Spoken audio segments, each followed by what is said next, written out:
যদি তোমরা পারো তাহলে শিখাবো, না যদি না পারো তাহলে শিখাবো। এটাই কি বলতো? দা। এটার উচ্চারণ কি শুধু দাই হয়? কি হয়?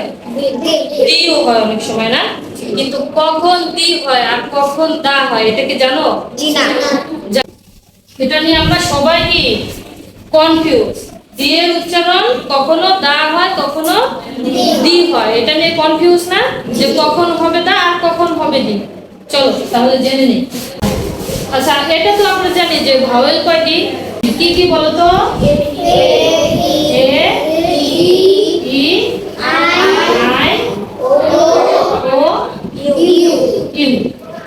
আর বাকি গুলো হচ্ছে কি কনসোনেন্ট।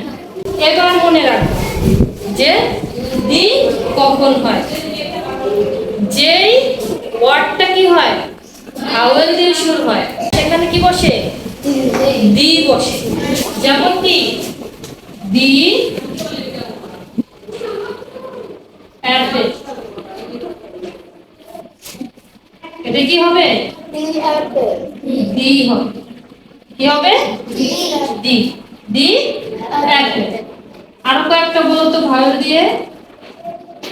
এ, এটা কিন্তু ই না, কি হবে? এ। এখানে হবে কি উচ্চারণটা? দি। আর এই দাটা হবে কখন? যখন কনসোনেন্ট দিয়ে শুরু হয় সেগুলো কি দা হবে। যেমন কি এখানে হবে দা। যেমন ধরো দা পেন।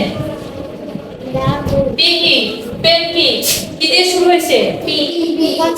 কনসোনেন্ট দিয়ে শুরু হয়েছে। তাহলে কি মনে রাখতে হবে? যেটা ভাওয়েল দিয়ে শুরু হবে সেখানে কি বসবে? দি বসবে। আর যেটা কনসোনেন্ট দিয়ে শুরু হবে, যে ওয়ার্ডটা যে সেন্টেন্সটা কনসোনেন্ট দিয়ে শুরু হবে সেটা কি হবে? দা হবে। আর যে ওয়ার্ড ভাওয়েল দিয়ে শুরু হবে সেখানে বসবে দি। কিন্তু এর ব্যতিক্রম কিছু ওয়ার্ডও আছে। এটা কি দিয়ে শুরু হয়েছে বলো তো? এটা কি লিখেছি বলো তো? এটা কি আওয়ার। এটা কি আওয়ার। এটা শুরু হয়েছে কি দিয়ে? এইচ দিয়ে। কিন্তু এর উচ্চারণটা কেমন হয়েছে? উচ্চারণটা কি ভাওয়েল দিয়ে হয়েছে না? তাহলে এখানে কি হবে? এর উচ্চারণটা ভাওয়েল দিয়ে শুরু হয়েছে। তাহলে ভাওয়েল দিয়ে শুরু হলে এখানে কি বলবে? এটা কি উচ্চারণ হবে? এটা কি উচ্চারণ হবে? দি উচ্চারণ হবে।